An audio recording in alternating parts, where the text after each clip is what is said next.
Hey, what's up, everybody? This is Isaiah from Player Development. I'm here today with Shannon Mick. She is an ultra runner, and she's also an athlete mindset coach, as well as a licensed counselor. With her athlete mindset coaching, she runs her Instagram page, Be Short Run Ultra. Post the link below in the description. And then also as a licensed counselor with Finish Stronger Counseling. And again, that link will be in the description. So today we're talking about her story with body image. So, welcome to the show, Shannon. Yeah, thank you so much for having me, Isaiah. I'm excited to be here. Like I said in the intro, you've got two different businesses and you're also an ultra runner. So, talk about your different passions and what they look like in your life. So I'm pretty busy, as you can imagine. I'm a national certified counselor, like you said, licensed professional counselor in Pennsylvania. I specialize in treating anxiety, trauma, eating disorders, and do that all via telemental. Like as you said, on the side of being a professional counselor, I'm an endurance athlete mindset coach. I work with people and groups all over the United States. I created a talk called the power of mindfulness. The power is Hmm. within yourself, and that's specifically for trail and ultra runners.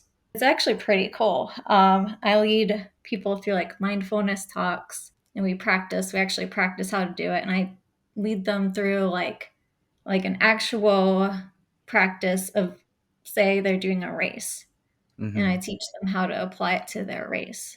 Ultramarathon running is my passion. I just love to teach people how to strengthen their mind.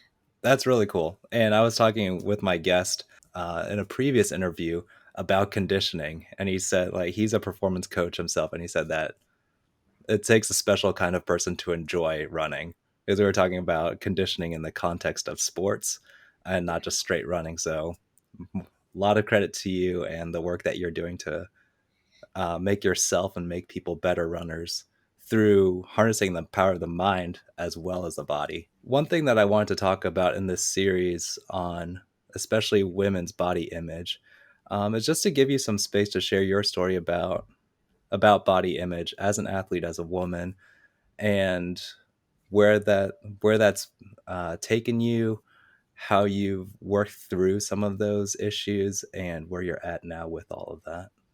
So I figured I would write this out kind of as a timeline.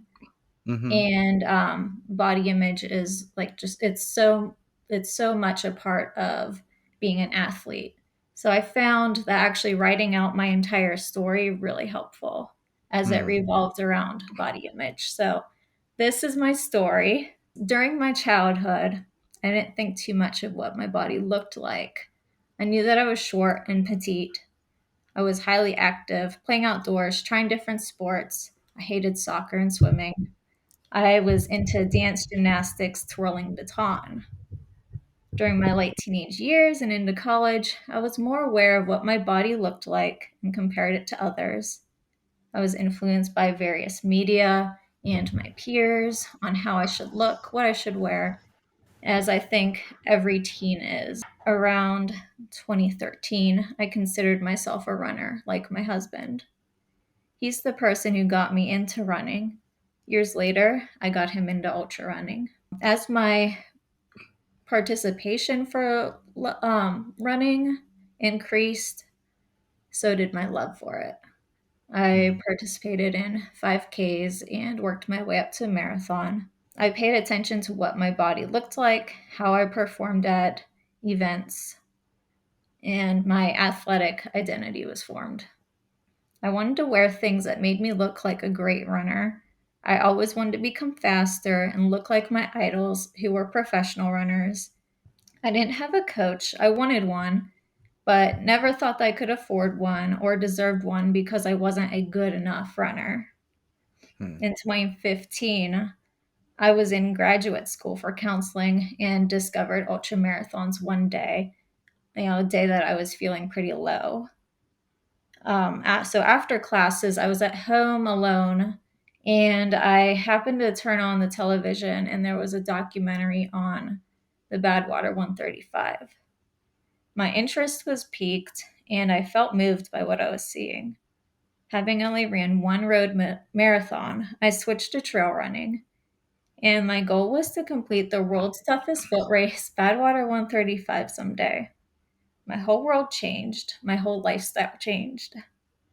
Trail and ultra became a big part of who I was. It was healthy, well, maybe. My idols in sports changed. These were the strongest women that I'd ever seen. Everyone had a different body shape. My mind still clung to what I felt like I should look like. In 2016, I ran my first ultramarathon, the JFK 50 miler in Maryland. You might have heard of it. I knew that I've fallen in love with the sport and haven't stopped since.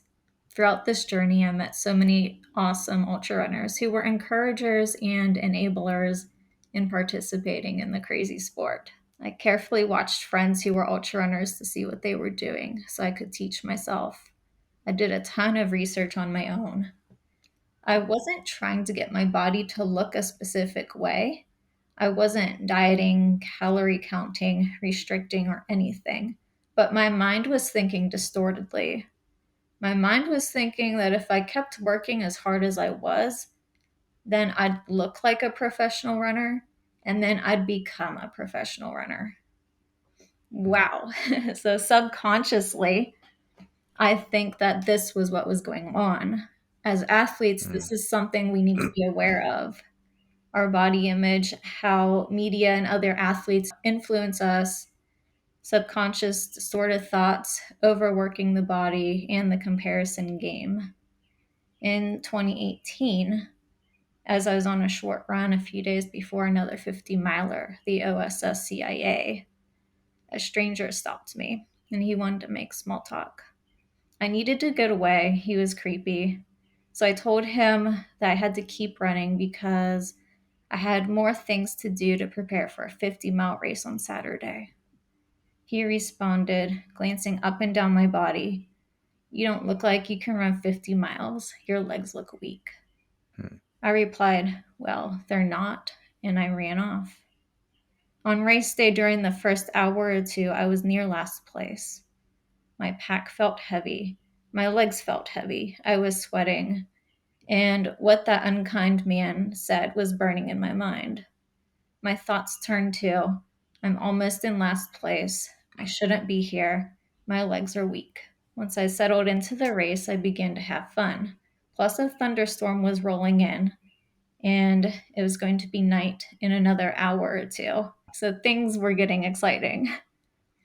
Something else amazing happened. I was passed by a BadWater 135 veteran. She's a friend of mine. I stuck with her for as long as my short legs could keep up, and then she went ahead.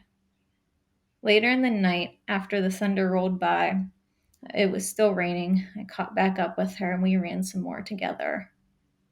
People like her are the people that I look up to in my sport now.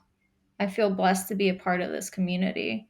I ended up finishing second female overall, 5 minutes behind the first female. That was my comeback from what that man said to Wow. me. And then in 2022, for my birthday, I decided that it was beyond time to hire a running coach. Having a coach was a game changer. I hit a wall in my racing and struggled to get faster, but Kyle got me out of it. He slowed down most of my runs and had me lift more. He also helped encourage me to eat more food throughout the day.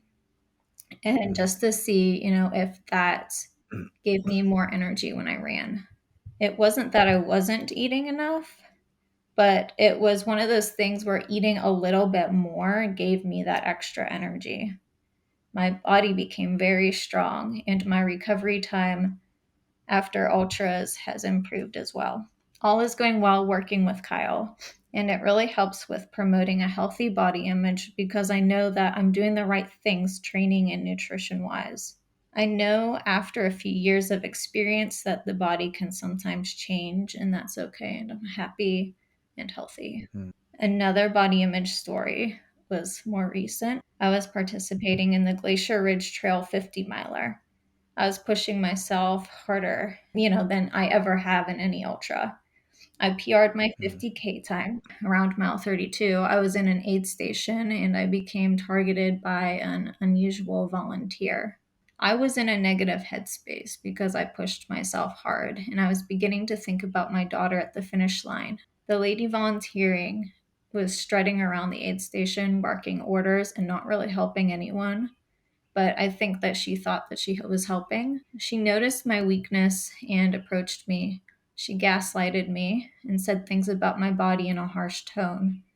One thing specifically was, "You're too small to be out here with those other runners. They're much bigger than you. Hmm. They can handle it." I became both angry and in tears by the things she said to me for over those 20 minutes. I would have left the aid station, but she told me that I wasn't allowed. She wouldn't allow me to leave. In some ultras, Wow. like volunteers have the right to pull you from races. I wasn't sure about the rules of this race, so I stuck around.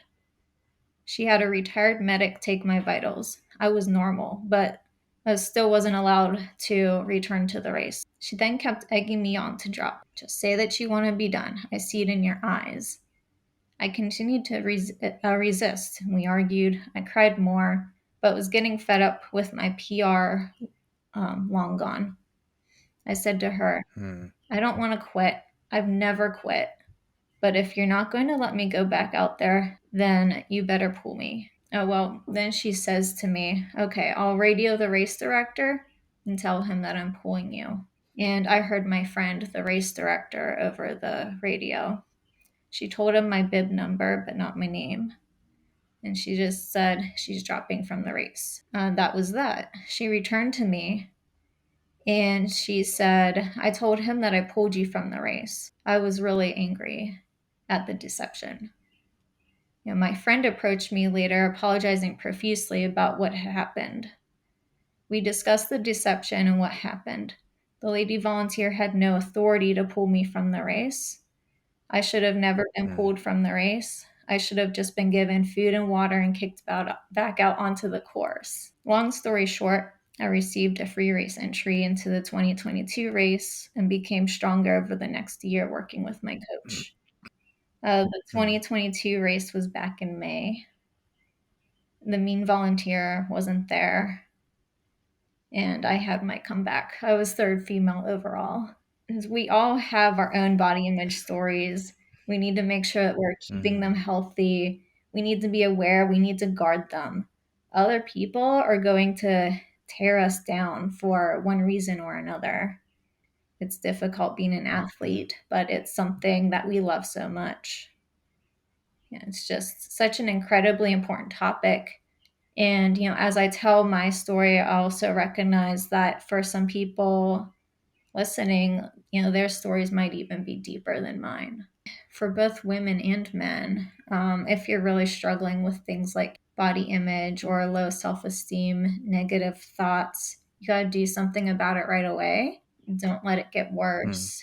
Don't wait until, for something else to happen first to give yourself permission or whatever it is, for something to line up. Like, just don't wait to get help. Don't wait to do some sort of action. You can pay more attention to your thoughts. Journal your thoughts and your emotions around body image. What does a healthy body image mean? Do you have a healthy body image? Where and how can you support a healthy body image? Be curious, non judgmental of your journaling. Having a healthy body image, takes work. It's not something that we just have. It takes attention and thought. Hey everyone, thanks so much for checking out Shannon's video. I'm super bummed that her video cut out a couple minutes into her talk, but regardless, the content was still great. Her story is still worth sharing, and I'm so glad that you stuck around to hear it regardless. Thank you so much to Shannon for sharing her personal story about her struggles with body image and seeing how her body can actually do whatever she needs it to. Go ahead and check out her social links down below, where she talks about what she's up to on a daily basis with her runs and her training. If you want to check out some mindset coaching to be able to better perform as an athlete, she might be the one for you. So again, thank you so much to Shannon. Go ahead and like and subscribe if you like what we're doing with body image, with athletes and with sports. Catch you all next time.